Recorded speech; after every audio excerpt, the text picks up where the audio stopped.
जग में साचो तेरो नाम तेरा मेरा तेरा मेरा।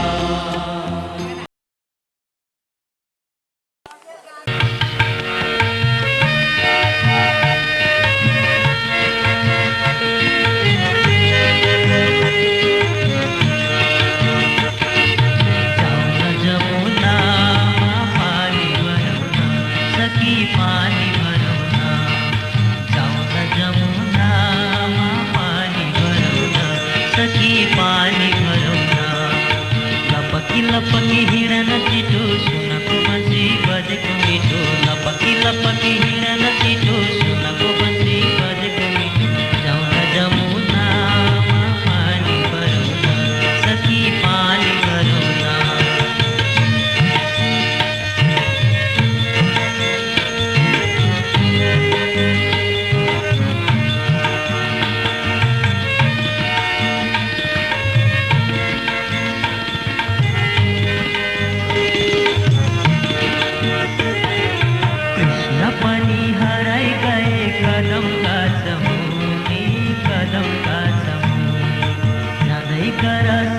तिमी आउँछु म पनि सखी आउँछु म पनि आज मेरो गाई हेर्ने पालो कृष्णजीलाई पठाइदेऊ गोठालो आज मेरो गाई हेर्ने पालो कृष्णजीलाई पठाइदेऊ गोठालो जाउन जमुनामा पानी भरौन सखी पानी भरौन।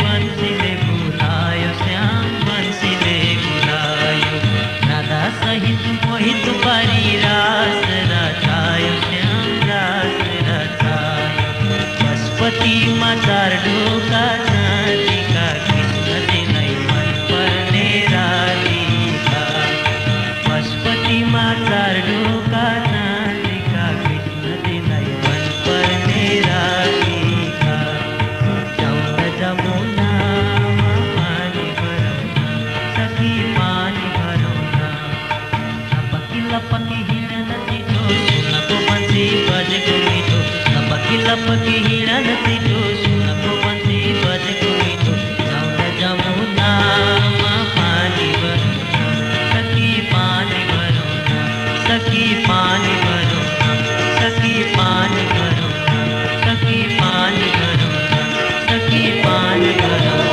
सखी पानी भरौन।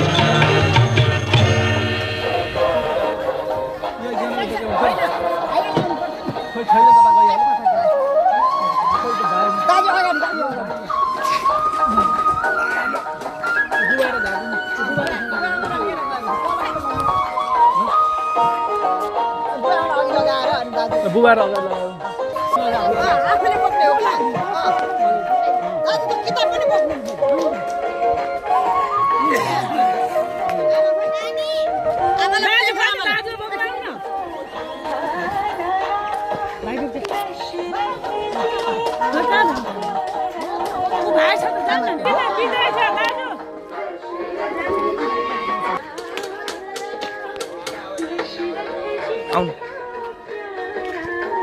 आउनु होला हैन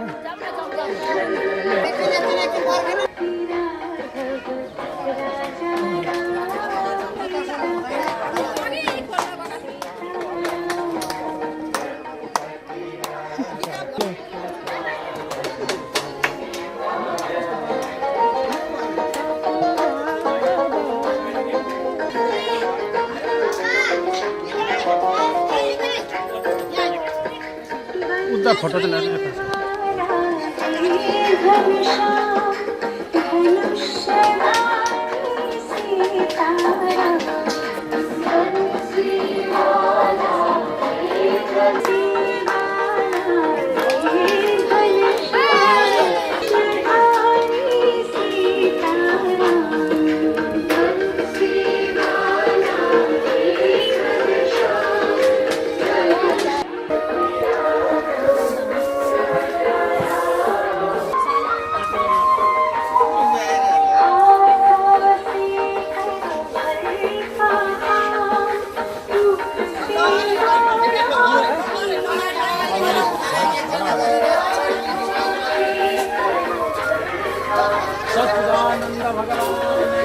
जय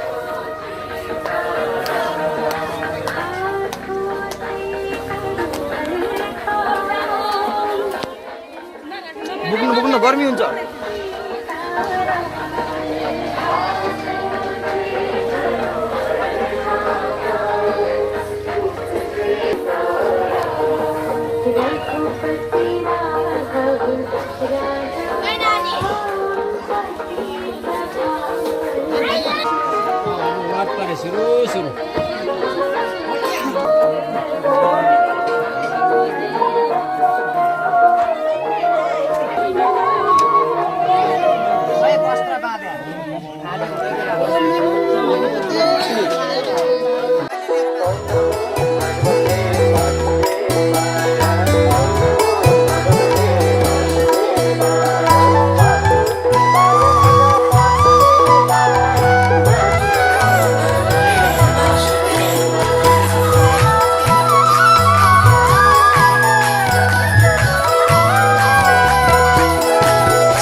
भागवत को वंदना, श्री व्यास प्रभु को वंदना।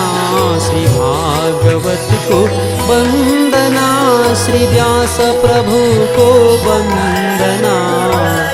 व्यास पुत्र सुखदेव को बार बार वंदना। श्री व्यास पुत्र सुखदेव को बार बार वंदना।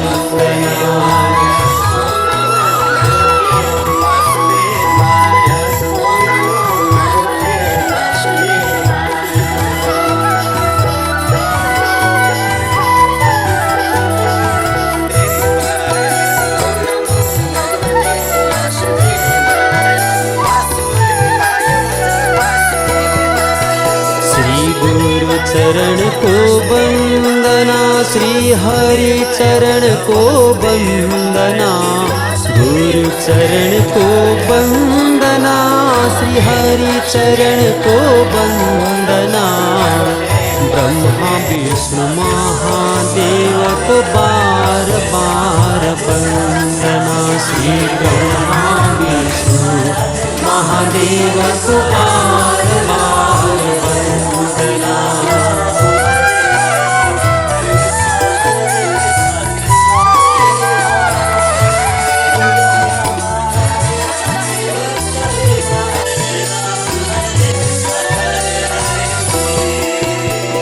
शंकर जी को वंदना, श्री गिरिजा को वंदना। श्री शंकर जी को वंदना, श्री गिरिजा को वंदना। गिरिजा को नंदना को बार बार वंदना। श्री गिरिजा को नंदना को बार बार वंदना।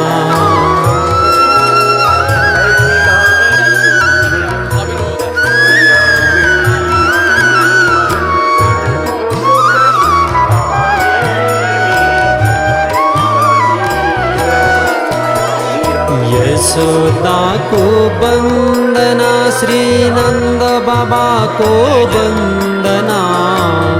यशोदा को वंदना, श्री नंद बाबा को वंदना। यशोदा को नंदना को बार बार वंदना। श्री यशोदा को नंदना को बार बार वंदना।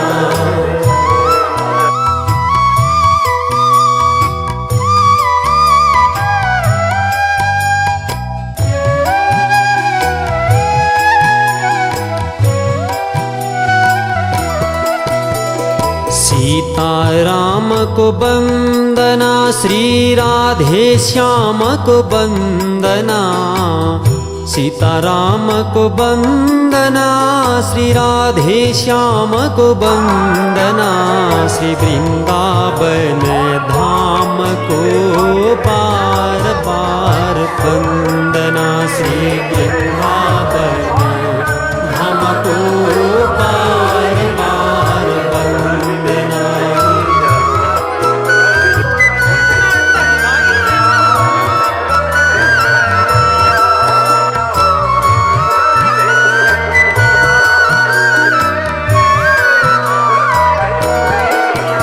श्री ध्रुव जी को वंदना, श्री प्रहलाद को वंदना।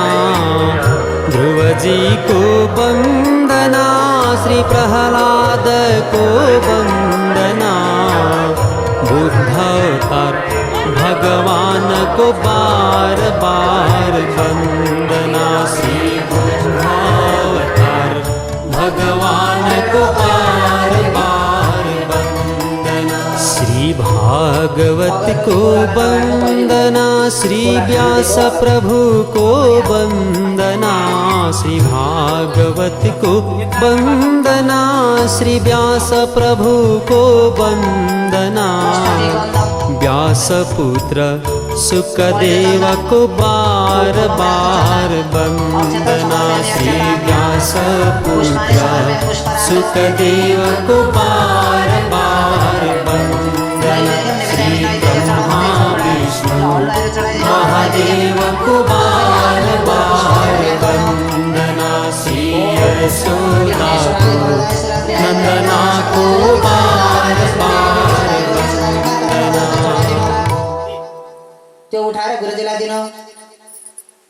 ल गणेशजीमा राखिदिनुहुन्छ गुरुदेवले। ल अर्को दुनो अगाडि, अर्को टप्परी अगाडि राख्नु। पादै पादै जल समर्पयामि। अस्तयार्घ्यं समर्पयामि। ओष्ठराचमनीयं जलं समर्पयामि। मुखे पञ्चामृत स्नानं समर्पयामि। उचाल्नु हुँदैन, टप्परी गोइमा राख्नु है। पञ्चामृत स्नानं समर्पयामि। पञ्चामृत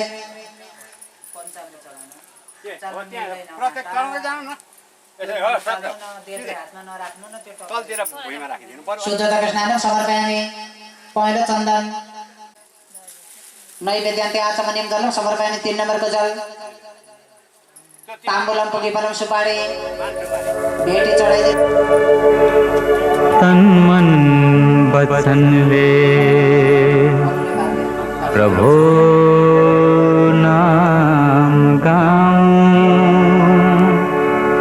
हरे राम हरे कृष्ण भन्दै रमाऊं।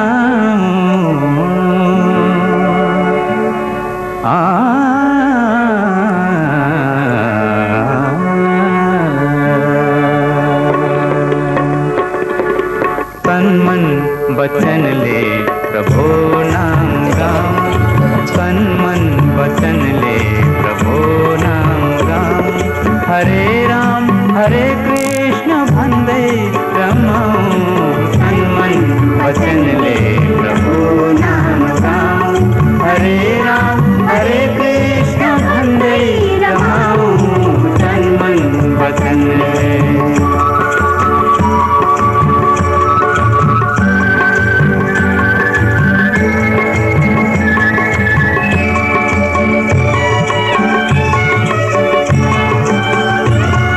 पसी अग्निमा स्वर्ण चम्कन्छ धेरै। हसी मोहमा बढ्छ चाहना धेरै। पसी अग्निमा स्वर्ण चम्कन्छ धेरै। हसी मोहमा बढ्छ चाहना धेरै। त्यसैले प्रभु द्वन्द्व यो बुझ्न पाऊँ। त्यसैले प्रभु द्वन्द्व यो बुझ्न पाऊँ। सधैँ कृष्ण कृष्ण भनी दिन बिताऊं। तन मन वचन ले प्रभु नाम गाऊं।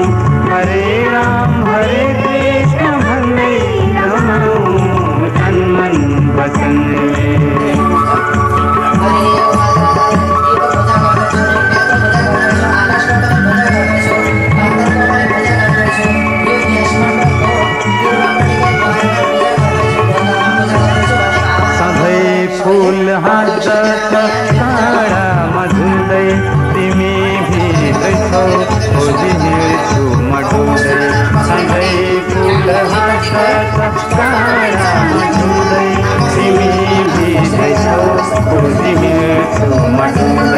विपत्ति महास्ने म सामर्थ्य पाऊँ विपत्ति महास्ने म सामर्थ्य पाऊँ गोविंद गोपाल जपीको रमाऊँ तन मन वचन ले प्रभु नाम गाऊँ हरे राम कृष्ण हरे रमाऊँ तन मन वचन ले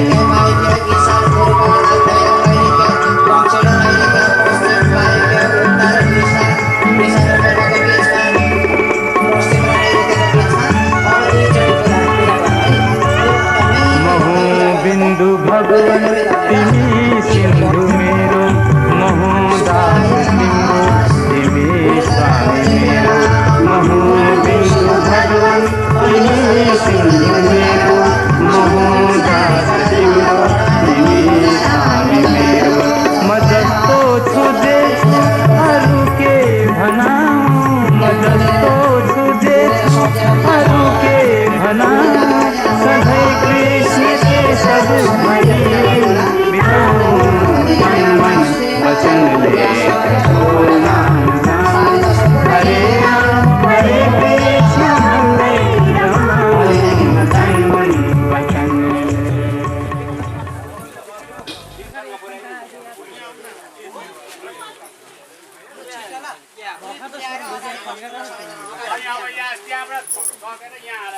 बिहानै अनि पुस्तकको ध्यान गर्नुपर्छ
पतितं तोयं यथा गच्छति सागरं सर्वदेवनमस्कारं केशवं प्रतिगच्छतु भगवते वासुदेवाय तदेव रम्यं रुचिरं नवं नवं तदेव सत्सन्मनसो महोत्सवं तदेव सोकारणवसो षडं दृढं यदूतमश्लोकयशो नु गीयते अथ श्रीमद्भागवत महापुराणम् ॐ श्री सरस्वत्यै नमः ॐ श्री गुरुचरण कमलेभ्य नमः माता एकजनाले पानी संग्रह देवी देवता प्रसन्नता निमित्त कथा महर्षि उपमन्यु आत्मज परम भागवत प्रेमी परम वंदनीय आयोजक परिवार सदस्य महानुभावः समुपस्थित समाजे अग्रगण्य बुद्धवत व्यक्तित्व सकलगणः सर्वप्रथमतः श्रीमद्भागवत महापुराण कथा श्रवण निमित्तकं सावधान पूर्वकम् आसनं स्वीकुर्वन् तथा च सावधाना भवन्तु। हजुरहरू सबैलाई मैले आग्रह गरेँ, बडो सौभाग्यशाली वंश परंपरा थियो महर्षि उपमन्युको। त्यही पावन वंश परंपरामा धरामण्डलमा ढकाल थरलाई स्वीकार गरेर पाल्नुभयो। भगवत चरण अनुराग भगवान आनंद सुधा सिंधु परम ब्रह्म तत्व भगवान कृष्ण का पावन चरणारविंद का मकरंद आयोजक परिवार का परम वंदनीय बाबा देवी प्रसाद ढकालज्यू, माता चंद्रमाया सहित सकल कुल उद्धारक पुत्र कुल दीपक बुहारीहरू, बंधु वर्गादि सहित समाज का प्रतिष्ठित व्यक्तित्व बुद्धत्व व्यक्तित्व सबैलाई आज मैले यिनै शब्दहरूबाट सानन्द आसन ग्रहणको निमित्त आग्रह गरेँ अनि सावधान हुनका निमित्त पनि मैले आग्रह गरेँ। स्वीकार गरिदिनु हुनेछ। अलिकति पनि ढिला नगरिकन मैले ग्रन्थमा प्रवेश गर्ने अनुमति माग्न चाहन्छु, किनभने हामीले बनाएको कार्यक्रम को जस्तो रुटिन थियो त्यो रुटिनले विश्राम गर्ने समयमा हामी आज कथा सुरु गरिरहेका छौँ।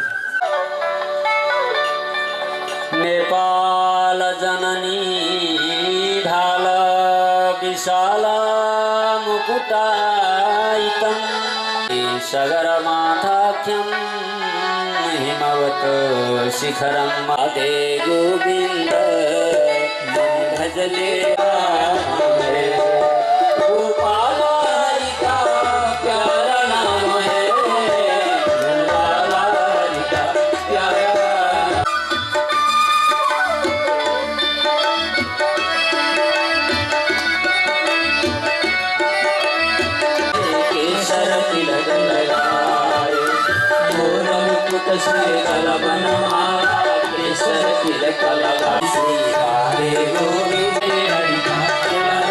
आमाको नाम कलावती थियो। यो चाहिँ ब्रह्म वैवर्त महापुराणमा पाइन्छ। यो प्रसंग वर्षको उमेरमा बाबा बित्नुभयो त मेरी आमा कलावतीद्वारा म भरण पोषण हुन थाले। मलाई मेरी आमाले पोषण गर्नुभयो। मेरी आमा दासीको काम गर्नुहुन्थ्यो, म पनि बालकहरूका साथमा खेलेर बस्थेँ।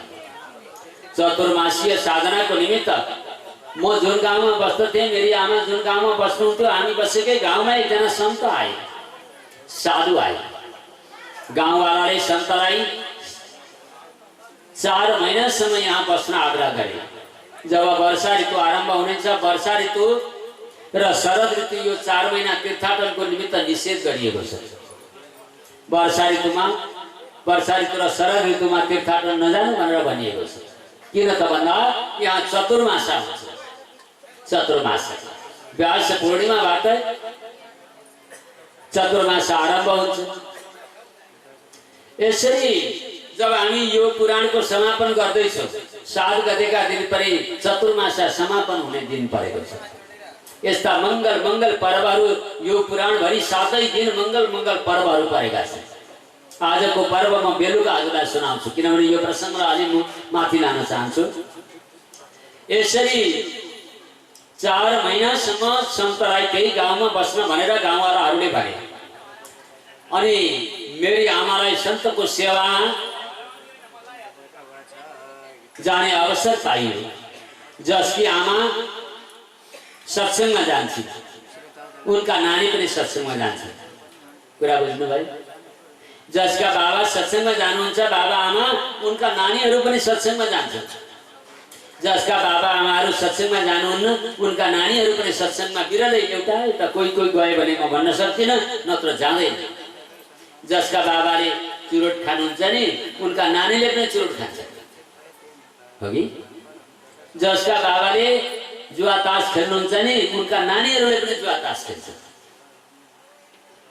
माता पिताले जे काम गर्नुहुन्छ, नानीहरूले त्यही काम गर्छन्। नानीहरूलाई ठुलो घर बनाइदिउँ, ब्याङ्कमा बचत धेरै राखिदिउँ, यस्तो इच्छा राख्ने माता पिता मित्र होइनन्। ठुलो घर महल बनाएर जिम्मा दिनु नराम्रो त होइन, तर ठुलो महल पनि दिनुभयो, ब्याङ्कमा बचत पनि दिनुभयो, तर नानीलाई संस्कार दिनु भएन भने ती बाबु आमा गतिला भएन। माता पिताबाट नानीहरूलाई सम्पत्ति होइन, संस्कार दिनुपर्छ। संस्कार नदिने माता पिता, सम्पत्ति दिने माता पिता मित्र होइनन्, शत्रु हुन्, किनभने संस्कार दिएन। त्यस कारणले गर्दा हामीले नानीहरूलाई संस्कार दिने कोसिस गर्नुपर्छ भन्ने प्रसङ्ग पनि यहाँ उठेको छ। मेरी आमा सत्सङ्गमा जान थाल्नु भयो त म पनि सत्सङ्गमै जान थालेँ, हो कि? बुढो त आमाका पछि लाग्छ नि बढी। सत्सङ्गमै जान लागे, मलाई पनि सत्सङ्गको लाभ प्राप्त भयो। यसरी म सत्सङ्गमा जाँदा जाँदा मेरो दुष्ट प्रवृत्ति पनि सबै नष्ट भएर गयो, उन्मूलन भयो, सत प्रवृत्तिको सम्वर्धन भयो। त सन्त श्री को कृपा प्रसाद मलाई दीक्षा प्राप्त भयो। मलाई दीक्षा प्राप्त भयो, मैले दीक्षा ग्रहण गरेँ। मेरा गुरुदेव धन्य हुनुहुन्थ्यो। मेरा गुरुदेवको सत्सङ्ग मलाई अत्यन्त प्रिय लाग्दथ्यो। जब मेरा गुरुदेवले सत्सङ्ग सुनाउनुहुन्थ्यो त सुन्दा सुन्दा मेरा आँखा रसाउँथे, मेरा आँखाबाट आँसुहरू आउन थाल्दथ्यो। म गहभरि आँसु गरेर विरह व्याकुल बन्थेँ। बालक थिएँ, तथापि मेरो अन्तर हृदयमा मेरा गुरुको सत्सङ्ग प्रवेश गर्यो। जब मेरा गुरुले सत्सङ्ग सुनाइसकिसकेपछि भजन गाउनुहुन्थ्यो। भजन गाउँदा गाउँदै मेरा गुरु पनि आफू उठेर नाच्न थाल्नुहुन्थ्यो भगवानको विरहमा। म पनि जीवनमा कहिल्यै ननाचेको मान्छे, जब मेरा गुरुले भजन गाउनु भयो, गुरु उठेर नाच्नु भयो त म पनि छुमु छुमु थै थै गरेर नाच्न थालेछु। मेरा गुरुले कस्तो भजन गाएर नाच्नु भयो। नारद, तपाईँ मेरो गुरुले गाउनु भएको भजन सुन्दै हुनुहुन्छ भनेर व्यासजीलाई नारदजीले आफ्ना गुरुले गाउनु भएको भजन सुनाउनु भयो। नारदजी वीणा बजाउन थाल्नु भयो, आफू नाच्न थाल्नु भयो।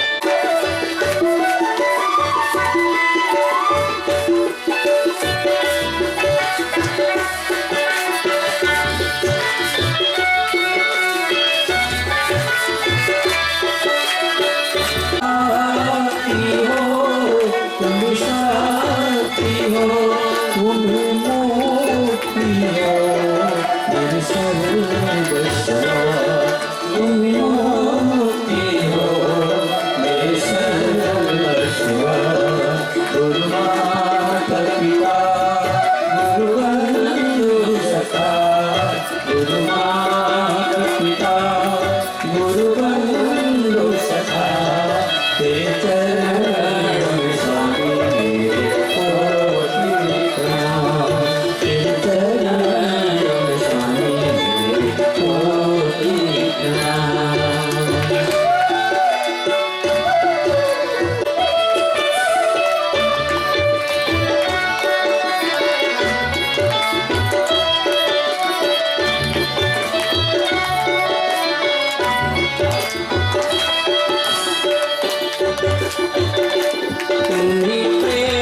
शिव गुरु माता पिता गुरु बंधु सखा गुरु माता पिता गुरु बंधु सखा तेरे चरणों स्वामी मेरी कोटि प्रणाम तेरे चरणों में स्वामी मेरी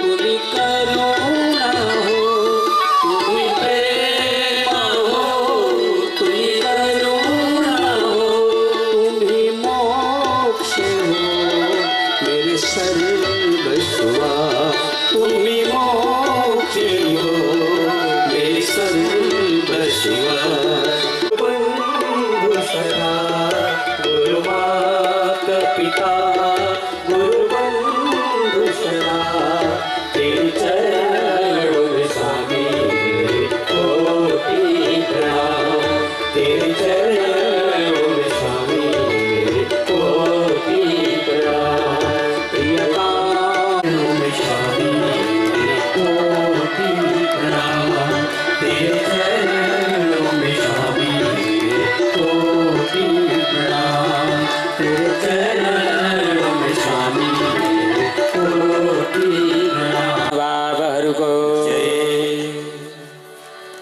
यसरी भयो भने गाह्रो पर्छ भनेर मेरी आमाले मैले जब धानमा बस्थे त आमा बाधा गर्नुहुन्थ्यो लगाउने दिन आएछ एक दिन मेरी आमा गौशालामा गाई दुहुन भनेर जानुभएको थियो गौशालामा जाँदा त्यहाँ एउटा सर्पले मेरी आमालाई डसेर मारेछ मेरी आमाको यो लीला सम्पन्न भयो आमाको वियोगमा मलाई दुःख त लाग्यो मलाई जन्म दिने 10 महिनासम्म गर्भमा राख्ने जीवन मरणको दोसादमा मेरो जन्म दिएर एउटा नानी हुर्काउँदा एउटी आमाले 1 माना दिशा र 3 माना पिसाब खान्छ म त आमा होइन है तर एउटा सन्तान 5 वर्षको बनाउँदा एउटी आमाले 1 माना दिशा र 3 माना पिसाब खान्छन् भन्ने शास्त्रको प्रमाण छ जानी जानी त खान्नन् तर लाग्यो तथापि मैले सम्झे मेरा भगवानले यसमा पनि मेरा भगवानले मलाई कृपा नै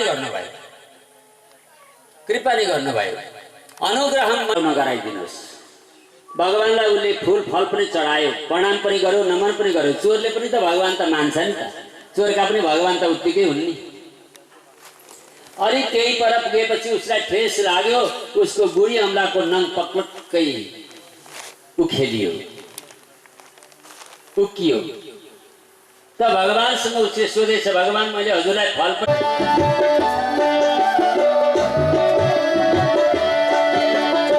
भगवानले त्यो पनि त अनुग्रह नै गरेको हो नि होइन त भगवानको अनुग्रह त अनेक किसिमका हुन्छन् यसरी अब माताजीको अन्तिम संस्कार गरिदिए माताजी सडक साधनामा संलग्न हुन थाले यता शरीर र प्राणात्मा आफ्ना आफ्ना धर्मका अनुसार सनै बिस्तारै बिस्तारै एक दोस्रोसँगबाट मुक्त हुन पुगे जीवात्मा र परमात्मासँग एउटा कुर्सीमा सम्झिनुहोस् एउटा कुर्सीमा जीव बसेको छ भने अर्को कुर्सीमा परमात्मा बस्नु भएको छ नजिकै हुनुहुन्छ तर युगौं भयो वर्षौं भयो अनेकौं जन्मान्तरमा हामी भड्किरह्यौं कारण के पर्यो होला किन भेटेन होला भन्दा त्यहाँनेरि बीचमा माया थियो त्यो माया के हो त भने हामीलाई त्यो अज्ञान नदीको किनारामा एकजना सन्त बस्थे त्यो पारस मेरो पार्न पाएँ भने म बजारबाट फलाम किनेर ल्याउँछु छाउँछु सुन बनाउँछु बेच्छु बेच्दा मसँग रुपियाँ कति हो कति घरमा भुरा केटाकेटी सबैलाई घर गहना तिनले परबाट आउँदै गरेको यो व्यक्तिको अनुसार उसको आशय बुझिहाले पुग्ना साथ तिमी यही बसिरह म गंगा स्नान गरेर आउनेछु अनि म तिमीलाई पारस दिइहाल्छु मेरो मन्दा पनि यिनले पारस भेटेन अन्ततो गत्वा साधु आए पारस साधुले अघि 20 चोटि यता र उता सारेको बट्टातिर संकेत गरिदिए, बट्टा ल्याए, त्यो बट्टा खोला, बट्टा खोलियो। बट्टा खोलेर हेर्दा त्यहाँनिर एउटा झुम्रो थियो, त्यो झुम्रो पनि खोला। झुम्रो खोले, झुम्रो खोल्दा त्यहाँ पारस थियो। पारस यसले देखे, साधुले भने पारस त त्यही हो नि, तर यी लोभी छट्टु गाउँलेले के कल्पना गरे भने यो साधुको पारस सक्छ।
श्रीमद् भागवत महापुराण को समुपस्थित सकल महानुभावहरूको जब दक्ष प्रजापतिले पशुको मुखबाट गुरुको ज्ञानबाट भुलेको दक्ष प्रजापति बुझाउँछ भने बाख्रो माया जीव भन्ने बुझाउँदछ। अब यो यही दक्ष प्रजापति अघि के थिए भन्दा संसारी मायामा फँसेको एउटा जीव थिए। अब गुरुको दीक्षा प्राप्त भइसकेपछि यिनै दक्ष प्रजापति के भए त भन्दा ब्रह्म सम्बन्ध बनेको जीव भए, ब्रह्म मिलन भएको जीव भए। गुरुको ज्ञानले त्यो गराउँदो रहेछ। अब हामीले अलिकति एउटा कुरा पनि विचार गरौँ। उठो छ शिवजीको परिवार कसरी चलेको होला जस्तो हामीलाई लाग्छ। अद्भुत परिवार जहाँ विषमता पनि समता भरेर सतत मंगलमय बनेर चलिरहेको छ। शिवजीको वाहन नन्दी, अरे माता पार्वतीको वाहन बाघ। तिमी यदि बाबाको काखमा र सिंहासनमा बस्न चाहन्छौ भने मेरो गर्भमा जन्म लिनका लागि भगवानसँग आराधना गर। भगवानले तिमीलाई वरदान दिनुहुनेछ र मेरो पुत्र बनेर आऊ, तिम्रो यो इच्छा पूरा हुनेछ, यो इच्छा पूरा हुनेछ। धक्का दिएर पठाइदिए। बिचरा ध्रुव कुमार गहभरि आँसु गरेर रुँदै रुँदै आफ्नै माता सुनीतिको छेउमा आए। वस्तुतः सुनीति भनेको असल नीतिको नाम। सुरुचि भनेको चाहिँ म खाऊँ मैलाऊँ सुख सयलवा मोजम गरौँ म बाँचौँ मै हाँसौँ अरू सब मरुन् दुर्बलहरू हो कि सुरुचि त त्यो पो रहेछ म राम्रो लाग्ने मिठो खाने सुख भोग्ने अरूले दुःख भोग्ने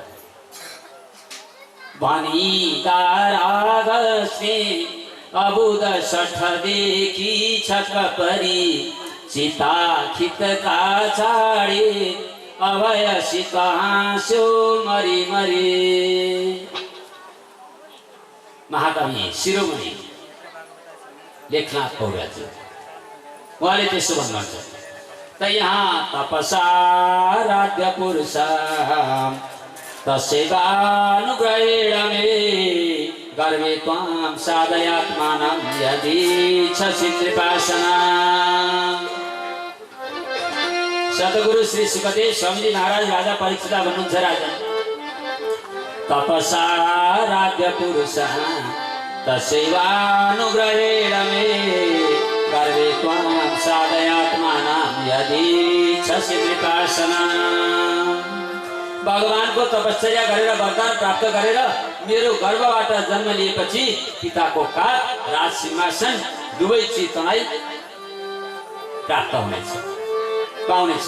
अब यहाँ अलिकति कथालाई अध्यात्ममा छौँ हामी तत्त्वमा छौँ। यो कथा कस्तो रहेछ के यो साँच्चीकै दुईटी पत्नी रहेछन् अनि छोरालाई भेद गरेको रहेछ के रहेछ। अब हजुरलाई म यो चिज बुझाउन बुझ्नु भएको छ तर म मेरै पाराले बुझाउन प्रयास गर्छु। उत्तान पादको अर्थ के हुँदो रहेछ भने उत्तानौ पादौ यस्यति इति उत्तान पाद। यो व्याकरण हो। उत्तानौ पादौ यस्यति इति उत्तान पाद अर्थात् खुट्टाहरू उँभो अनि टाउको तल भएको अवस्था उत्तान पाद हो। एक त गर्भवासको समयमा सबै मनुष्यहरू उत्तान पाद नै हुन्छ कोही पनि यहाँ सुत्तान पाद हुँदैन। जुन बेलामा हामी गर्भमा आमाको गर्भमा बसेका हुन्छौँ त्यति बेला सबै उत्तान पाद नै हुन्छ। अविवेकी पूर्वक कर्म गर्नेलाई उत्तान पाद भनिन्छ। विवेक नराखिकन कर्म जसले गर्छ ऊ नै उत्तान पाद हो त्यसलाई भनिन्छ उत्तान पाद। यहाँ उत्तान पादको अर्थ खुट्टा कर्मका गति हुन् भने शिर ज्ञान वाचक हो। उनले सुरुचि माने के त भन्दा सुष्टु इन्द्रिय भोगेषु रुचिर यस्या इति सुरुचि। अझै बुझ्नुहोस् हजुरले सुष्टु इन्द्रिय भोगेषु रुचिर यस्या इति सुरुचि। सुरुचिको पक्ष लिए राजाले मनुष्यमा दुई प्रकारका सहज प्रवृत्तिहरू हुन्छन्। दुई किसिमका प्रवृत्तिहरू छन् हामीसँग। एउटा भोगको इच्छा गर्नु भनेको सुरुचि हो अनि सुष्टु शास्त्र मत्या नीति इति सुरुचि। सुरुचि भने चाहिँ के रहेछ त भन्दा सुष्टु शास्त्र मत्या नीति इति सुनीति अर्थात् यो योगको दिशा हो। राम्रो कुरा मात्र गर्नु नराम्रो कुरा नगर्नु असल वार्ता मात्र वार्ता गर्नु खराब वार्ता नगर्नु आदि आदि।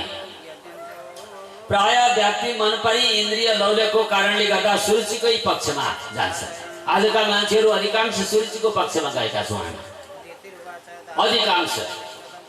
त्यसैले ऊ दुखी हुन्छ किनकि ध्रुव सत्य हो। ध्रुव शब्द जुन हो संस्कृतमा सत्य भन्ने बुझिन्छ। उसको हातबाट सत्य उम्किहाल्छ। सुरुचिको गर्भमा ध्रुव आउनु हुँदैन थियो। प्रभु अनुग्रहको पर्यावसान अर्थात् भगवान पनि राज्य दिन सक्नुहुन्न। कुरा पनि साँच्चै नै हो। भगवान भक्तलाई नाशवान वस्तु इत्यादि केही पनि दिन चाहनुहुन्न। अविनाशी चिज मात्र भगवान भक्तलाई दिन चाहनुहुन्छ। त त्यसै कारणले गर्दा परन्तु ददामी बुद्धि योगम तम म तिमीलाई बुद्धि दिन्छु है भनेर भगवान भन्नुहुन्छ। महाराज म तिमीलाई बुद्धि दिन्छु है भन्नुहुन्छ। अर्को कुरा भोगतिर प्रवृत्ति गर्नु माने मृत्युको मुखमा बढ्नु अर्थात् ध्रुव सत्यलाई पनि अध्रुव बनाउनु हो। यही इन्द्रिय रुचि सुरुचिको पक्ष लिनुको अर्थ हुन्छ। दोस्रो पक्ष सुनीतिको छ। सुनीतिको चाहिँ के रहेछ सुन्नु। जब बालक ध्रुव सुरुचि माताको बाण रूपी बाणीले कठोर बाण रूपी बाणी भनेको कठोर बाणी व्यथित भएर रुँदै रुँदै गहभरि आँसु गरेर आफ्नै आमा सुनीतिको काखमा बस्न गए। त सुनीतिले सोध्नु भयो, बाबु तिमी रुनुको कारण के हो? ध्यान दिन योग्य छ आमाहरूले। अझ सौता सौता भएको घरका आमाहरू र बाबाले त अझ धेरै ध्यान दिनुपर्ने छ। यो चिज सबैले ध्यान दिनुपर्छ। त्यसमा पनि सौता सौता हुनेले चाहिँ साह्रै धेरै ध्यान दिनुपर्छ यसलाई। सुनीति महारानीले सोध्नुभयो, तिम्री आमा विमात्री सुनीतिले के भनिन् भन त?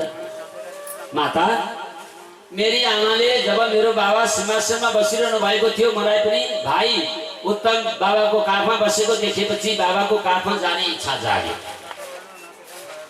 म सानो थिएँ, सिंहासन अल्गो थियो, म पुग्न सकिनँ। मैले मेरो बाबालाई हात दिएँ, मेरो बाबाले मेरो हात कसो समात्दै लाग्नु भएको थियो। यो देखेपछि माता सुनीतिले भन्नुभयो, यो सिंहासनमा आउन र तपाईको काखमा आउन योग्य छैन, किनभने यसले मबाट जन्म पाएन, यसले अर्कै आमाबाट जन्म पाएको छ, त्यसकारणले गर्दा यो हुन सक्दैन भन्नुभयो। मेरो अधिकारै छैन भनेर भन्नुभयो। त्यसै कारणले म दुखी भएँ। अनि अरू के भन्नुभयो? अरू पनि भन्नुभयो, तँलाई यदि राज सिंहासनमा र बाबाको काखमा बस्ने इच्छा छ भने वनमा गएर भगवानको सतत तपस्या गर, जसबाट भगवान प्रसन्न भएर तँलाई वरदान दिन आउनुहुनेछ। वरदान दिन आउँदा चाहिँ तैँले के भन्नु भने, म माता सुरुचिको गर्भबाट जन्म लिन चाहन्छु, तैँले यही माग। अनि मेरो गर्भमा आएर तैँले जन्म लिइस् भने मेरो काखमा, बाबाको काखमा र राजसिंहासनको अधिकारी हुन सक्छस्, यही भन्नुभयो। अरू सौता जस्तो थियो भने त्यहाँ दौडेर आएर के भनेछ अरे भनेर जगल्टा समात्ने काम हुने थियो होला। तर यहाँ पटक्कै यो भएन। माता सुनीति के भन्नुहुन्छ? ध्रुव, त्यसो त तिमीलाई तिम्री दिमागले नराम्रो कुरा पटक्कै भनिरहेछ। कुरा त सबै राम्रै राम्रो पो भनिन्छ। जुन कुरा म तिमीलाई भन्न सक्दिनँ थिएँ, जुन कुरा म तिम्री आमा तिमीलाई भन्न सक्दिनँ थिएँ, तर त्यही कुरा चाहिँ आज तिमीलाई तिम्री दिमागले भनिदिए। तिमी सानो सानो 5 वर्षको मेरो अबोध बालक छोरो, म तिमीलाई वनमा गएर भगवानको आराधना गर, भगवान तिमीलाई दर्शन दिन आउनुहुनेछ, वरदान माग्न भन्नुहुनेछ, अनि वरदान माग भनेर भन्ने आमा महान आमा हो। त्यो आमालाई तिमी कहिले पनि निन्दा नगर, तिनलाई इज्जत गर, सम्मान गर। बरु छोरो तिमी वन जाऊ, वन गएर भगवानको सतत आराधना गर। तिम्रो सतत आराधनालाई देखेर भगवान खुसी हुनुहुनेछ, मनभरि हुनुहुनेछ, अनि तिमीलाई वरदान दिनको निमित्त आउनुहुनेछ। वरदान चाहिँ तिमीले कस्तो माग्छौ आफै जान। यहाँनिर पुगेर माता सुनीतिले यस्तो अर्थ गरिदिनु भयो। अब हामीले यहाँनिर बुझ्ने कुरा रहेछ, होइन त? बुझ्ने कुरा चाहिँ घरमा कलह बनाउने कि जसले पनि समस्याको समाधान गरेर जाने, त्यो चिज चाहिँ यहाँनिर उपस्थित भएछ। कलह बनाउने थियो भने त सुनिश्चितले कलह बनाइहाल्नुहुन्थ्यो, किनभने कलको बिउ त रोपिसकेको थियो घरमा। तर कलह बनाउन चाहनु भएन उहाँले। यो कलहलाई निभाउने कोसिस गर्नुभयो र आफ्नै छोरालाई भन्नुभयो, बाबु तिमी वनमा गएर भगवानको आराधना गर। हे नानी ध्रुव, तिमी सौतरी माताको बातलाई खराब नमान, पटक्कै खराब नमान। कसैले कसैलाई दुःख दिँदैन, आफ्नो प्रारब्ध अनुसार नै सबै कुरा हुन्छ। तिमी ध्रुव हो अनि राज सिंहासन अध्रुव हो, किनभने राज सिंहासन भनेको त अनित्य छ, तिमी त नित्य हो। आत्मा त नित्य हो नि, होइन र? मैले फेरि एउटा श्लोक 3 दिन भयो, म त्यो श्लोक फेरि पनि उच्चारण गरिदिन्छु हजुरलाई। अब चल आमा, उसो भए म वन जानु त। 5 वर्षको बालक आज आमा सुनितिलाई सोधिरहेका छन्, आमा उसो भए म वन जानु त? हो छोरो, तिमी वन जाऊ। तर मलाई डर लाग्छ नि आमा, वनमा मलाई डर लाग्छ, अनि मलाई भोक लाग्छ। म डराएको बेलामा मेरो रक्षा कसले गर्ने? अनि म भोकाएको बेलामा मलाई भोजन कसले दिने? अनि मलाई हजुरको जस्तो न्यानो काग कसले दिने? सुनिति माता भन्नुहुन्छ, छोरो कहाँ त्यस्तो हो र त्वमेव वत्साश्रय भक्त वत्सला तिमीलाई मलाई उत्तान पारलाई सुरुचिलाई उत्तमलाई दुनियाँलाई संसारलाई नै जसले भरण पोषण गर्नुहुन्छ खुवाउनुहुन्छ उहाँले नै तिमीलाई खान दिनुहुन्छ। आज म सामान्य एउटी नारी तिमीलाई काखमा राखेर जुन ममता भरिरहेको छु त्यति मात्र कहाँ हो र छोरो। तिमी डराएको बेलामा तिमीलाई अभय प्रदान पनि उहाँले नै गर्नुहुनेछ, अभय प्रदान पनि उहाँले नै गर्नुहुनेछ। तिमी भक्त वत्सल भगवान श्री हरिको शरणमा जाऊ जहाँ स्वयं ध्रुव हुनुहुन्छ। उहाँ त ध्रुव पो हुनुहुन्छ त, उहाँ नित्य हुनुहुन्छ, उहाँ अनित्य होइन, उहाँ नित्य हुनुहुन्छ। बाबु यो संसार अनित्य छ।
सच्चिदानंद भगवान को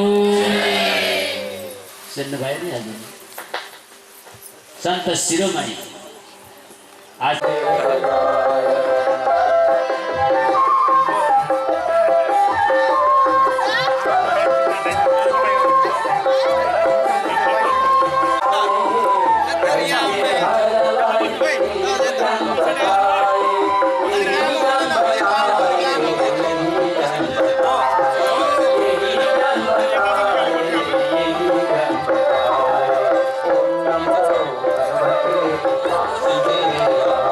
पछाडि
उपस्थित सकल महानुभावहरूको यसैले आज साक्षरी मन्त्रको दान दिनुभयो, मन्त्र ज्ञान दिनुभयो, दीक्षा दिनुभयो, तपश्चर्याको मधुबन जाऊ।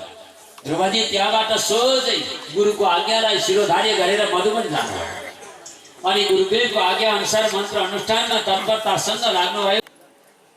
तेस्रो महिनामा 9 दिन एउटै आसनमा बस्नुभयो, केवल जल मात्र पान गर्नुभयो।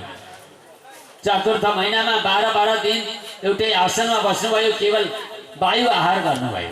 अनि आत्मजा ध्यान ब्रह्म पदैकेन तस्थो थाडी रिवाचल।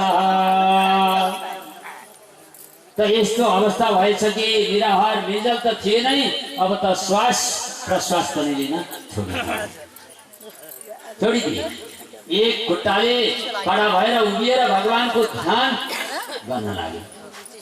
अब उनी ध्यान शिविरमा गए। व्यक्तिको प्रभाव समष्टिमा पर्दो रहेछ। ध्रुवको श्वास अवरोधले गर्दा बतास रोकियो, सबै प्राणीको श्वास रोकियो अनि त सबै देवता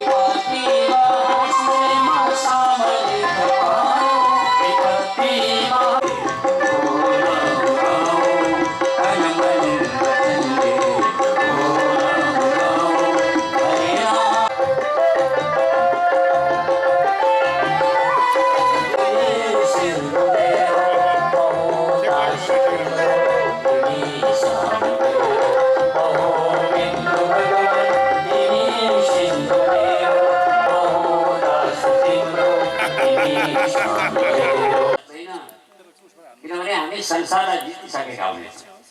बरु सम्पूर्ण जगत जस्ताको तस्तै भगवानको रूपमा देख्न थालिन्छ। प्रहलादजीले यस्तै गर्न थाल्नुभयो। कुनै बस्ता गोविन्द शब्दको व्युत्पत्ति व्याकरणले कसरी गर्दो रहेछ त भन्दा काम रक्षते प्राप्यते। यो शरीरका हाम्रा इन्द्रियहरू नै हाम्रा शत्रु पनि हुन् र हाम्रा मित्र पनि हुन्। हाम्रा शरीरका इन्द्रियहरूलाई हामीले शत्रु बनाउने कि मित्र बनाउने त्यसै कारणले मानिस दुखी छ। यस आशालाई र अन्धकूप समान घरलाई त्याग्नु पर्दछ। घरैमा बसे पनि प्रभु भजनमा मनलाई लगाइरहनु पर्छ। त्यो गर्नुपर्ने थियो, तर मानिसले त्यसो गरेन त।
दुखी संसार दिनभरि आँखा खोली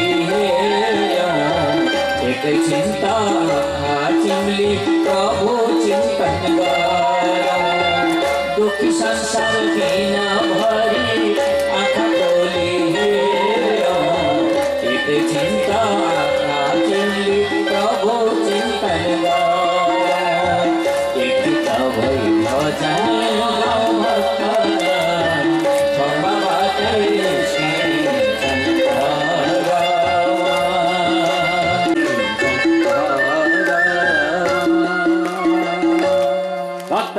वर प्रहलाद जी महाराज जयको।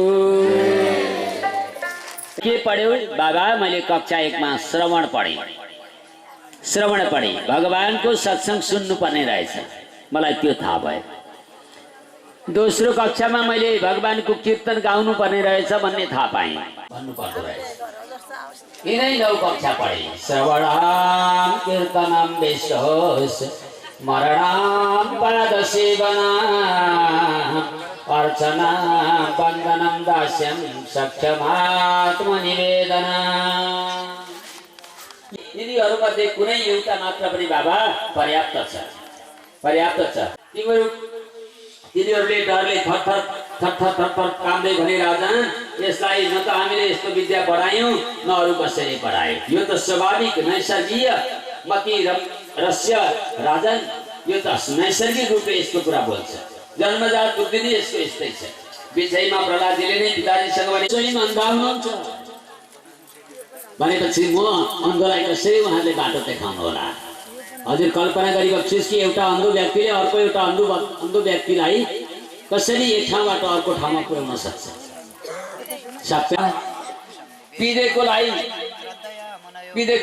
पिदिसकेको पिठोलाई फेरि पिदेर के आउँछ? यसरी प्रहलादजीले आफ्नो छोरो होइन शत्रु हो भन्न थाल्यो। अनि शत्रु रोग ऋणी यिनीहरूसँग लापरवाही गर्नु हुँदैन पनि भन्यो। थोरै छ भए तापनि ठुला कर्तुत राजाको यस्तो आज्ञा सुन्ने बित्तिकै सबै दैत्यहरू केही कोही भाला कोही त्रिशूल इत्यादि लिएर प्रहलादजीलाई मार्न लागे। मार्ने सबै उपाय गर्दा पनि प्रहलादजीलाई मार्न त दूर टाढै रह्यो, उनको चित्तलाई अलिकति मलिन पनि गर्न सकेन। भक्तले सबै ठाउँमा सबै वस्तुमा प्रियतम प्रभुलाई नै देखिरहेको हुन्छ। प्रहलादजीलाई त्रिशूल भागवत महापुराण यसरी आएको छ कि बडो विचित्र तरिकाले आएको छ। अन्ततोगतमा फेरि प्रहलादजीलाई पढ्न पठाइदियो।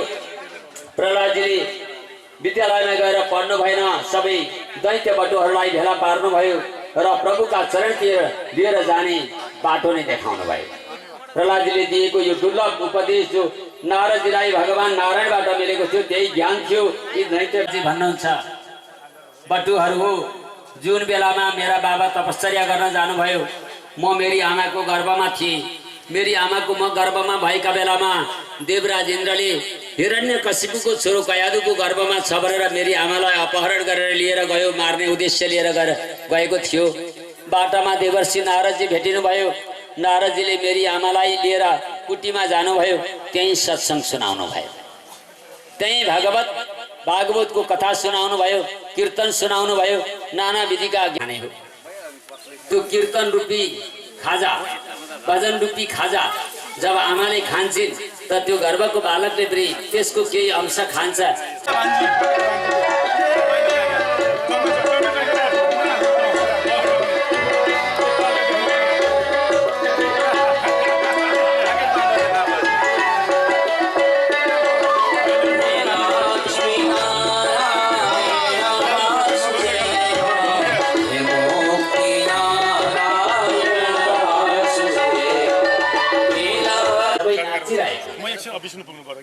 हिरण्यकशिपुलाई यो खबर कसैले पुर्यायो? हिरण्यकशिपुले आफ्ना सेनाहरूलाई एक गरेर पठायो। जो पनि आयो सारा सेना नाचिरहेका, दैत्यहरू नाचिरहेका। प्रहलादलाई छोयो हिरण्यकशिपुले, तर योगीको बाल फेरि बाल्छ। बाँकी छ भने मात्रै देखिन्छ।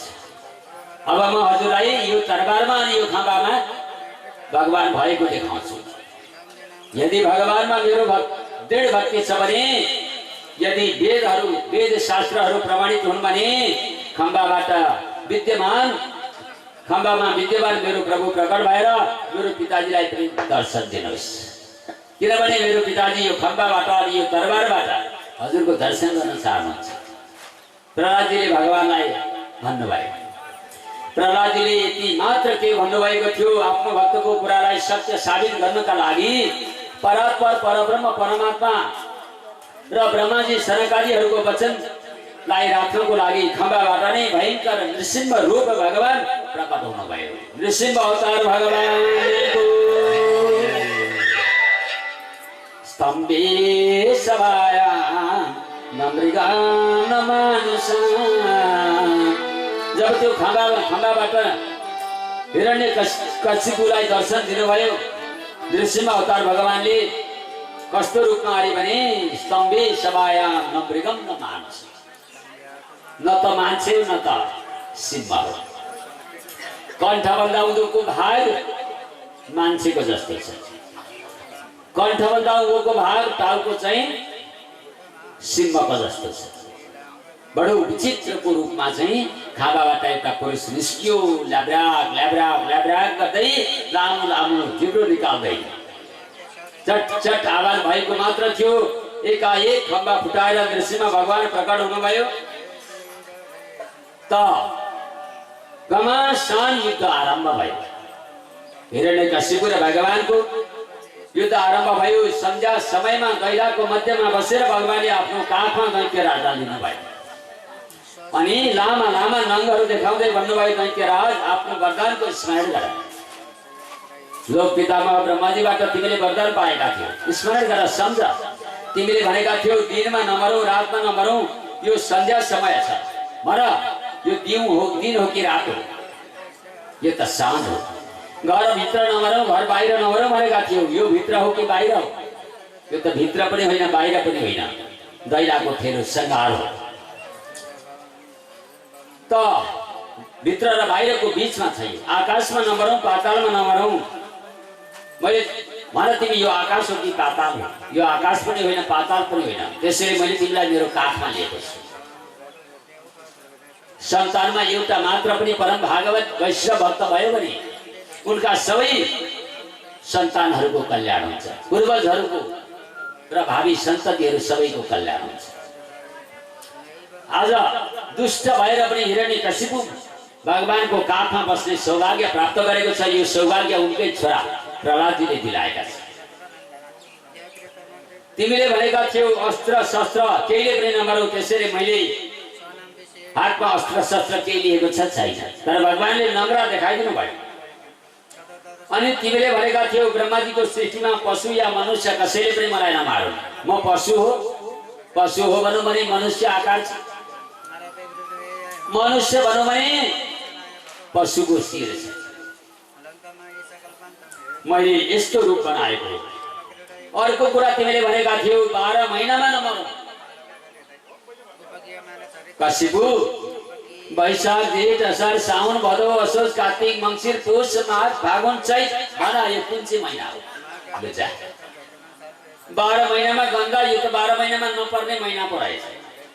यो महिना त हिरण्यकशिपुलाई मुक्ति दिनको निम्ति भगवानले आफ्नो प्रिय महिना पुरुषोत्तम महिना पो बनाउनु भएको रहेछ। पुरुषोत्तम महिना रहेछ, 12 महिनाभन्दा अलग्गै महिना रहेछ। म न मनुष्य हुँ न पशु हुँ, नरसिंह नृसिंह। नरश्च सिंहश्च दुई रूपम इति नृसिंह रूपम। नरश्च भन्नाले मान्छेको जस्तो पनि, नरश्च सिंहश्च भन्नाले सिंहको जस्तो पनि। यस्तो दुई रूप भएको कारणले गर्दा भगवानले त नृसिंह रूप पो लिनु भएको रहेछ। नृसिंह रूप तिमीले 12 महिनामा नमरौँ भनेका थियौ, त्यसैले मैले तिमीलाई मार्नको निमित्त अलग्गै एउटा पुरुषोत्तम महिना तयार पारेको छु, बनाएको छु। तिम्रा सबै वरदानहरूलाई कायम राख्दै अब म तिमीलाई मार्दछु। यति भनेर लामा लामा नङले हिरण्यकशिपुको पेट चिरी रक्त अञ्जलीमा लिएर प्रहलाद जस्ता भक्त कोही यसको रक्तमा अरू पनि कोही छन् कि भने चाहिँ गरेर हेर्न लाग्नुभयो। एकछिन हेरेपछि त्यो रगत भगवानले पान गर्नुभयो। प्रहलादका बा हिरण्यकशिपुको रगत भगवानले पान गर्नुभयो। आन्द्राहरू निकालेर गलाको हार बनाउनु भयो। भगवानको बडो विकराल रूप बहुत क्रोधले राता राता आँखार यस संसारलाई नै भस्म गर्नुहुन्छ होला जस्तो भयङ्कर वेश देखेर ब्रह्मा आदि सबै देवताहरू टाढैबाट डराउँदै डराउँदै स्तुति गर्न लागे। कस्तो स्तुति गरेछन् अब हजुर थाहा पाउँदै हुनुहुन्छ।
यसरी ब्रह्मा प्रकृतिले दिएका उपहारहरू नारीको अङ्गमा जब सुशोभित हुन थाले तब छोरीको उमेर भयो।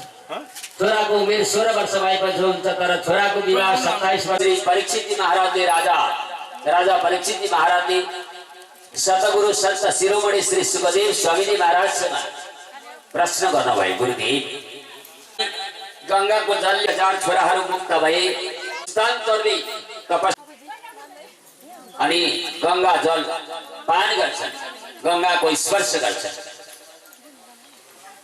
त्यो प्रसंग हामीले सुन्यौं।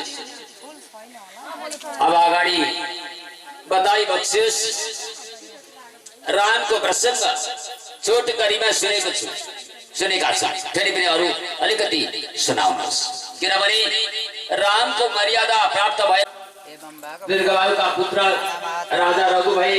राजा रघु महान त्यागी तपस्वी एवं उदार मना थिए। इनको मन बडो उदार थियो, उदार मना थिए। यसै इन चक्रवर्ती सम्राट अयोध्या हजुरले नोट गरेर राख्नु होला, कोही कोही बेलामा हजुरलाई जीवनमा काम दिनेछ। यसरी राजा दशरथसँग आइपुग्दा 60 नम्बरमा पुगेको थियो। पवित्र भई गरी राज्य कुशल रहन्छ, त्यसैलाई राम राज्य भनिन्छ। जहाँ राजगुरु अपवित्र छन्, गुरुदेव कुनै प्रकारको अभाव पनि छैन राज्यमा, हजुरको कृपा भनेको छ। परन्तु म पछाडि यस राज्यको सुरक्षा कसले गर्ला? हाम्रो राज सिंहासनमा उत्तराधिकारी को बस्ला, को बन्ला? किनभने आजसम्म राजकुमारको उदय पनि भएको छैन हाम्रो अयोध्या नगरीमा, हाम्रो राज्यमा। तसर्थ गुरुदेव राजा नभएको देश अत्यन्त दुखी हुनेछ। राजा नभएको देशमा डाकुहरूले अत्यन्त धेरै अत्याचार मचाउने छन्, हुल हुज्जत हुनेछ भएको छ। तसर्थ गुरुदेव कुनै प्रकारको अभाव नरहेर पनि म भन्दा पछाडि राज्यको सुरक्षा गर्नेवाला कुनै छैन। अब के गरौँ? ऋषि वशिष्ठले भन्नुभयो, राजन श्रृंगी ऋषिद्वारा पुत्रेष्टि यज्ञ सम्पन्न गराउनु पर्छ। यज्ञद्वारा प्राप्त चरुलाई देवीहरू अवश्य पाल्नु हुनेछ। हगि हामी त मौका परे आफै राज सिंहासनमा बस्न सक्ने क्षमता बोकेका छौँ नि। तर त्यो बेला त्यस्तो थिएन। त्यो बेला कस्तो थियो? राजा हुन योग्यलाई मात्र राजा बनाइन्थ्यो। आज त मौका पर्दा हामी सबै राजा हुन सकिहाल्छौँ। खोजेको पनि हामीले त्यही हो। चाहे जे पनि होस् त्यतापट्टि नजाउँ। दशरथजीले गुरु वशिष्ठजीको आज्ञा शिरोधार्य गरेर उपदेश अनुसार यसै गर्नुभयो। समयका अनुसार रानीको समय आयो। राजा दशरथको शिरमा पसिना आयो। राति राजा दशरथले सपना देखे। आज राजा दशरथ निर्मल गंगा सरयू गंगाको पावन जलमा गोता लगाइकन स्नान गरिरहेको थिए। स्नान गरिरहेका थिए।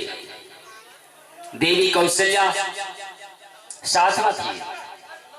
देवी कौशल्याले साथसाथै जल क्रीडा गरिन्। लक्ष्मीनारायण भगवानको आरती भयो।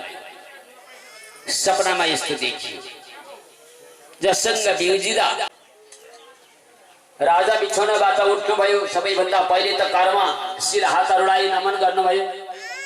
कराग्रे वसते लक्ष्मी, करमध्ये सरस्वती, करमूले स्थितो ब्रह्मा, प्रभाते करदर्शन।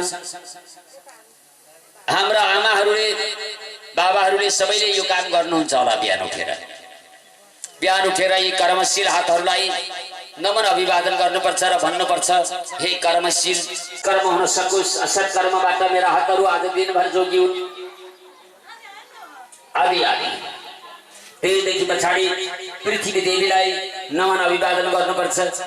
समुद्र बसले देवी पर्वतस्तन मण्डली, विष्णुपत्नी नमस्तुभ्यं पादस्पर्श क्षमस्मे।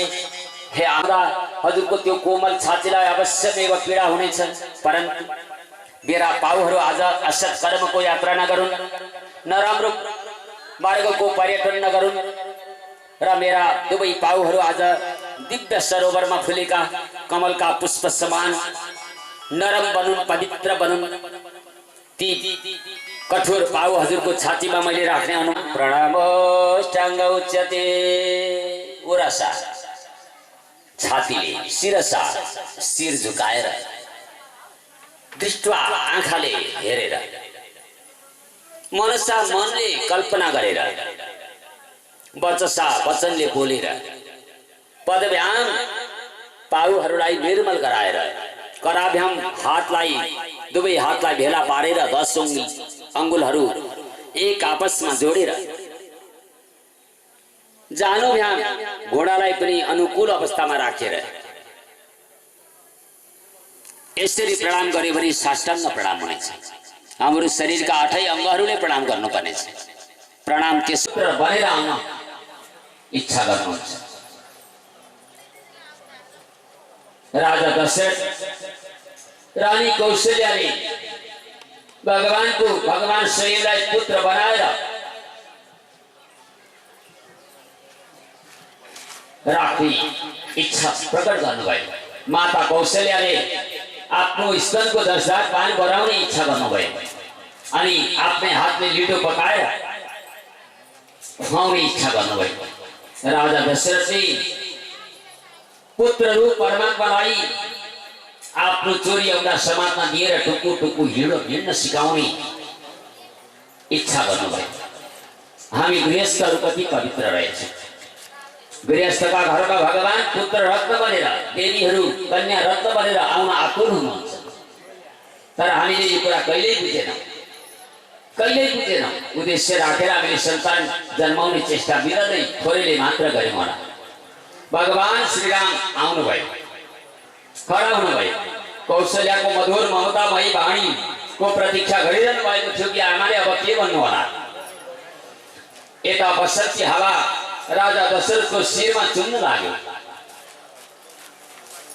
सुगन्धमय हावा चुन्न लाग्यो। माता कौशल्याले भगवान नारायणको दर्शन गरेर आफूलाई धन्य मान्नुभयो, परन्तु विफलताका साथ स्तुति गर्नको निमित्त शब्द भने रोकिए। कस्तो स्तुति गर्ने, शब्दहरू रोकिए। माता कौशल्याले भन्नुभयो, भगवान आमालाई आनन्द दिनका निमित्त, आमालाई आनन्द त त्यति बेला हुनेछ जति बेला आफ्नो काखमा, नारीलाई आनन्द त्यति बेला हुनेछ जति बेला आफ्नो काखमा सन्तान राज गरेको हुनेछ। मलाई त त्यस्तो लाग्छ। हजुर त शंख चक्र गदा पद्म धारण गरी बक्सेको चतुर्भुज स्वरूपमा उपस्थित भएर मलाई कृतार्थता तुल्याउनु भयो। तर म सामान्य गृहस्थकी आमा भएको कारणले गर्दा म हजुरलाई दुईटा मात्र भुजाले युक्त भएको पुत्र रूपमा हेर्न चाहन्छु, पुत्र रूपमा हेर्न चाहन्छु। माता कौशल्याले यस्तो भन्नुभयो, अत शिशु बन्नुस् अनि केही खाने उद्देश्य राखेर रोइदिनुहोस्, रोइदिनुहोस्। भगवानले भन्नुभयो, माता म त रुनेवालालाई हँसाउनेवाला हुँ, म त रुनेवालालाई प्रसन्न गराउनेवाला हुँ। म कसरी जाऊँ? रुवाउनेवालालाई म रुवाउँछु, त म कसरी रुवाउँ? कसरी रुवाउँ? रुन त त्यही जो रुन्छ जो रुन हाँस्न केही पनि जान्दैन, केवल रुनै मात्रै जान्दछ, हाँस्न जीवनमा जान्दैन। यसरी भगवानले भन्नुभयो, प्रभु शिशु रूप धारण गरेर लीला गरेर सुख दिनुहोस्। माताले भन्नुभयो, जन्म भयो अयोध्या नगरमा, रामजीको जन्म भयो अयोध्या नगरमा, धुमधाम हुन लाग्यो दशरथको घरमा, धुमधाम हुन लाग्यो दशरथको घरमा। श्रीरामले दर्शन दिनुभयो अयोध्यामा, हरि अवतार लिनुभयो। श्रीरामले दर्शन दिनुभयो अयोध्यामा, हरि अवतार लिनुभयो।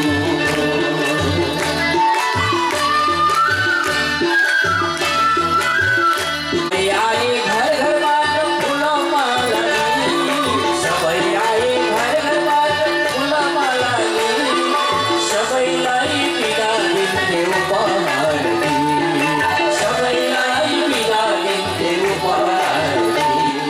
श्रीरामले दर्शन दिनुभयो अयोध्यामा, हरि अवतार लिनुभयो, अयोध्यामा हरि अवतार लिनुभयो।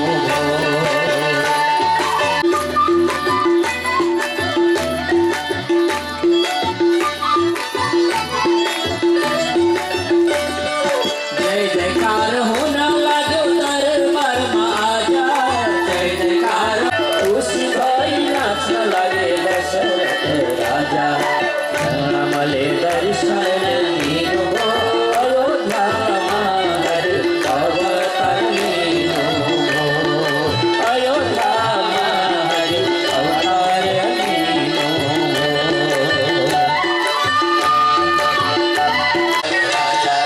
हर्ष छायो सबैतिर बज्न लागे बाजा, हर्ष छायो सबैतिर बज्न लागे बाजा, सबैजना खुसी थिए अयोध्यामा आजा, सबैजना खुसी थिए अयोध्यामा आजा। श्रीरामले दर्शन दिनुभयो अयोध्यामा, हरि अवतार लिनुभयो।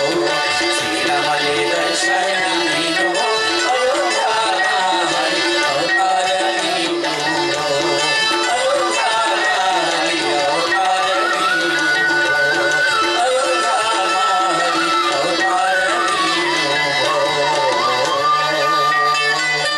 दशरथ कुमार चाँडै भाइको यसरी भगवानलाई हामीले हिरण्यकशिपु भएको बेलामा हिरण्यकशिपुलाई नृसिंह अवतारमा भगवानले उद्धार गर्नुभयो भनेर विश्वका घरमा अलि मिलाउँदा दाजु तपाईहरु कुम्भकर्ण र रावण भनेर आएका छन् नि दुष्ट रावण सबै पुरानी सम्पन्न छ तथापि विषय अनि रावण हिंस्रो पनि छ।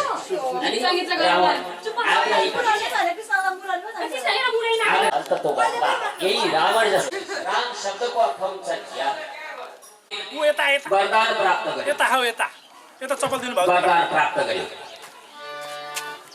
र त्यस्तो अवस्थामा रावण बलियो भयो रावण बलिष्ठ भयो जसले कामा पुष्प अशोक वाटिका वैशाख 1 गतेको दिन अनिवार्य फुलको सबैभन्दा सुन्दर पुष्प वाटिका नेपालमा थियो त्यसको समयमा कहीले बाधा दिए त्यही सुवासको सन्दर्भ जोडिएर कही मन्त्रद्वारा प्रेरित भएर राजा दशरथलाई यही प्रस्ताव राखे राजा दशरथलाई एक दिन शत्रुहरूले आक्रमण गर्दा चलिरहेको युद्धको धुरा भाँचियो धुरा भाँचिएको बेलामा यी देवी कहीले आफ्नो देब्रे हातको धुरा बनाएर पतिलाई युद्धमा शत्रुहरूको सामना गर्ने अवसर दिएकी थिए त्यही धुराको बलिष्ठताले गर्दा राजा दशरथले युद्ध जिते यो देब्रे हातलाई महर्षि दुर्वासाको आशीर्वाद थियो यो पाटो कोट्याइयो भने अरू 9 दिन जानेछ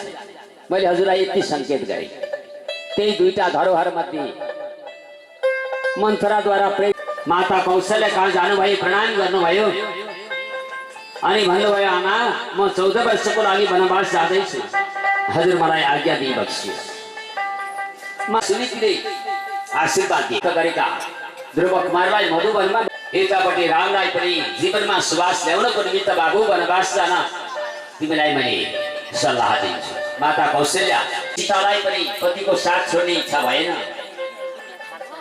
देवी सीता पनि जाने भन्नुभयो तिनैजना वनवास जाँदा सीताले हरिनु पर्यो रावणद्वारा रामको सुग्रीवका साथमा मित्यारी भयो त्यही वनवासको बेलामा बिल्लिनी सबैलाई देवी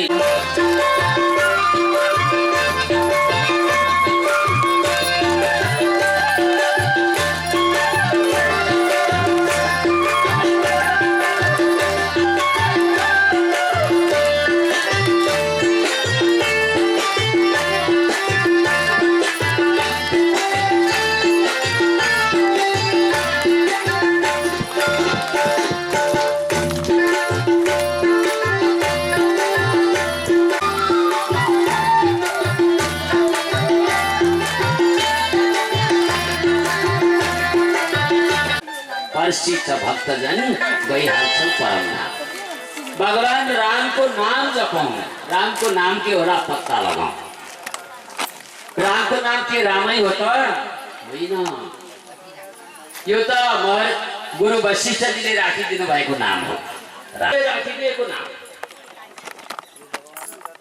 उहाँको सक्कली नाम त यो होइन यो त लीला नाम हो उहाँको माधुरीलाई देखेपछि सबै उत्साही हुने भए रमाउने भए बडे बडे योगिन्द्रहरू पनि खुसी हुनु भए पण्डितेन्द्रहरू पनि खुसी हुने भए त्यसैले गुरु वशिष्ठले विचार गर्नुभयो यो बालकको नाम राम राख्नुपर्छ किन त भन्दा आज हजुरलाई यति भने आज जपौँ राम नाम भोलि जपौँ रामको नाम पर्सि त भक्तजन गइहाल्छौँ परम भगवानको नामको रटना गरेपछि सुमिरन गरेपछि हामी भगवानको धाम जान सक्छौँ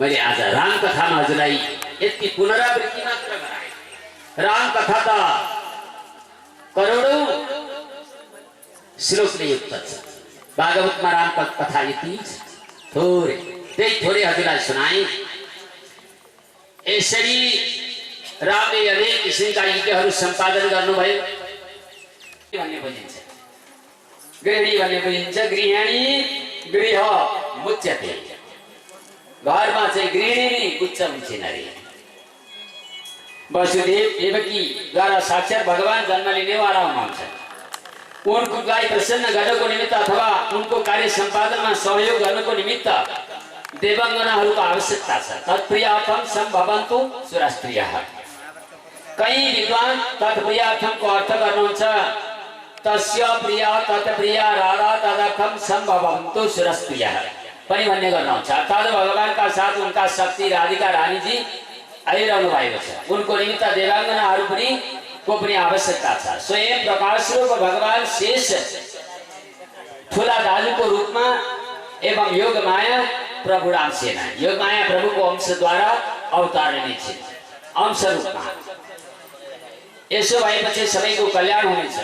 आदि आदि परिस्थितिहरूको जन्म भयो। राजा वसुदेवले आफ्ना प्रजाहरूलाई बडो सुखका साथमा राखेका थिए। दुवै पति पत्नीले भगवानलाई नै पुत्र बनाउने पावन व्रतको आरम्भ गरे। पति पत्नीमा संयमता भयो भने भगवान सही पुत्र बनेर आउनुहुनेछ। पति पत्नी विषय भयो भने त्यहाँ आउने सन्तान योग्य नै हुन्छ भन्न पनि सकिँदैन। तसर्थ संयमी बन्न आशुदेव आवश्यक छ। उत्पन्न भयो कंसले सूर्य देवकीको आठौं गरेर आफ्नो मृत्युको कारण हुनेछ देवकीलाई सिधाइदिनु पर्यो भनेर प्रयास गर्यो। तथापि वसुदेवजीले सम्झाउनु भयो, बुझाउनु भयो, दाजै देवकीले जति पनि सन्तान दिने छि ती सबै हजुरलाई मैले ल्याएर सुम्पिनेछु, नमारी बक्सियोस्। वसुदेवजी सत्य प्रतिज्ञा हुनुहुन्छ। कंसले यो कुरा थाहा पायो। यसरी कंसले वसुदेवजीको सत्यतालाई स्वीकार गर्यो। उसले वसुदेवजीलाई छोडिदियो। पहिलो सन्तान भई वसुदेवजीले इमानदारी पूर्वक लिएर जानु भयो। कंसले बालकलाई हातमा लियो। यसो हेरो बालक कोमल थियो। कोमल बालकबाट मलाई केही पनि हुन सक्दैन। फेरि आठौं गर्भ भनेर आकाशवाणीले भने यो त प्रथम गर्भ छ। फिर्ता गरिदिए। यतिकैमा देवर्षि नारदजीले विचार गर्नुभयो कंसले धर्म गर्न थाल्यो भने भगवानको अवतार ढिलो हुनेछ। भगवानलाई त छिटो छिटो धरामण्डलमा ल्याउनु पर्नेछ। नारदजीद्वारा कंसलाई प्रेरित गरिदिनु भयो। कंस प्रेरित भयो। अघि वसुदेवजीलाई पठाएको बालक बोलायो।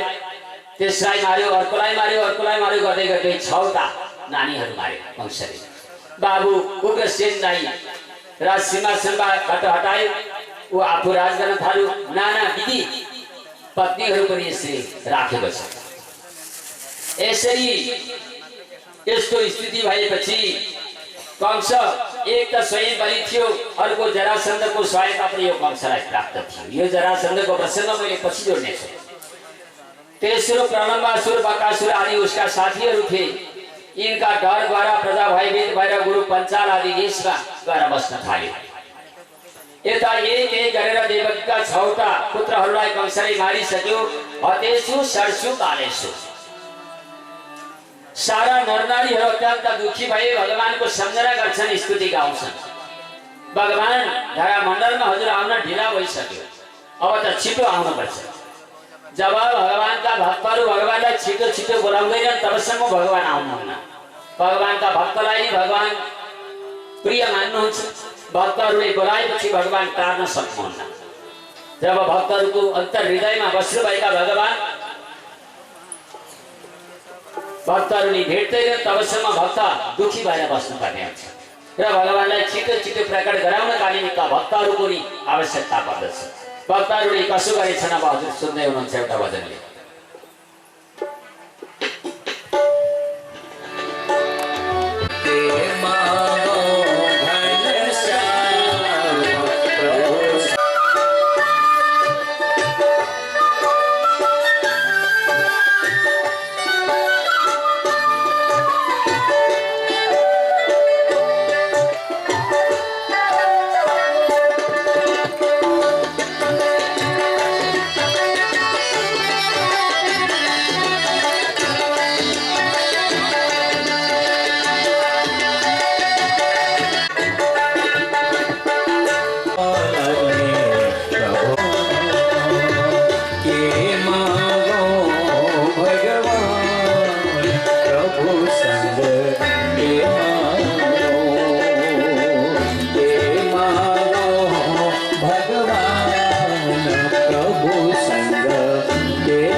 भगवान हजुरसँग के मागौँ?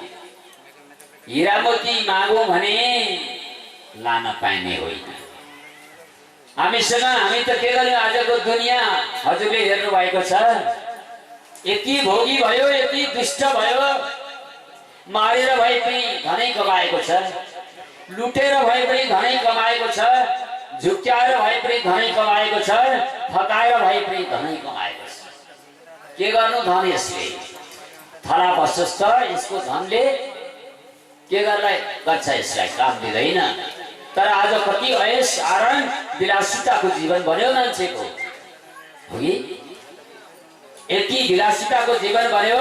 हजुरले आजको दुनियाँलाई एकचोटि सत्यको सिक्का मनले समातेर हेर्नुभयो भने थाहा पाउनुहुनेछ आजका मान्छेहरूको मन कहाँ पुग्यो,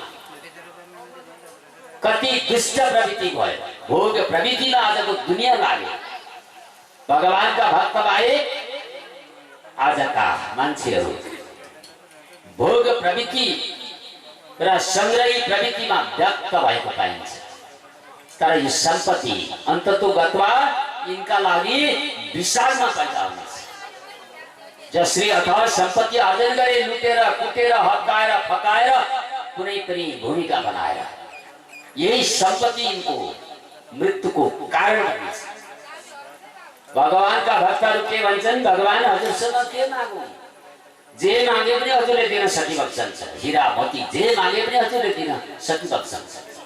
सोन चाँदी धन दौलत वैभव जे पनि दिन सकिबक्छन्। तर यी सारा भौतिक चीज हजुर दिएर हजुर अध्यात्म तत्व चाहिँ गुमिहाल्नुहुन्छ। यी भौतिक वस्तु माग्ने वालाहरूलाई परमात्माले दिनुहुन्छ, तर असली तत्व चाहिँ गुमिहाल्छ हामीबाट। अश्विन पावरी कार्यक्रम नेपाल राष्ट्रिय पूर्व आग्नेय दिग्भागे अवस्थित भद्रपुर नगरपालिका अंतर्गत उपमेयर वैदिक सनातन धर्म से स्तंभरूप आर्य सभ्यता प्रतीके आर्य श्री चंद्रा श्रेष्ठ जो अश्विन पावनी कार्यक्रमे विशिष्टातिथ्य रूपेण अभ्यागता सन्ति। सर्वप्रथमतः अश्विन पावनी कार्यक्रमे उपमन्यु आत्मजः ढकाल परिवारस्य आयोजितः पावनी कार्यक्रमे अश्विन व्यास प्रमुख स्वरूप दिल्ली राम गौतमः भो उपमेयर महानुभावः चंद्रा श्रेष्ठ जो कार्यक्रमे सुस्वागतं करामः स्वीकुर्वन्। सुस्वागतं सुस्वागतं सुस्वागतं। यसले हामीलाई एउटा सौभाग्य भेटिनु भएको छ। आर्य सभ्यताको प्रतीक वैदिक सनातन धर्मका धरोहर नेपालको पूर्व मेची अञ्चल दिन उपस्थित हुनुभयो। आफूलाई जिताउन मत माग्नुभयो। हजुरहरूले यो एउटा आर्य स्वरूप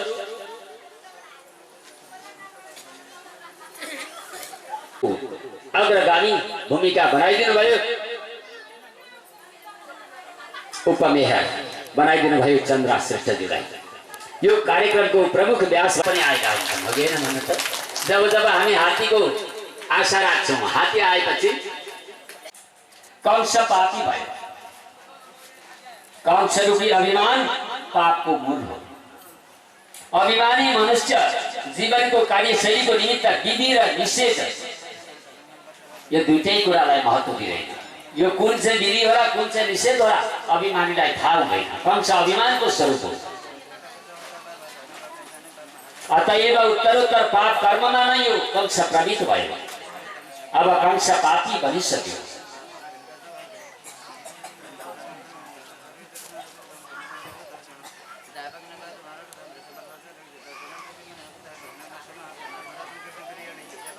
अब यस्तो स्थिति भयो कि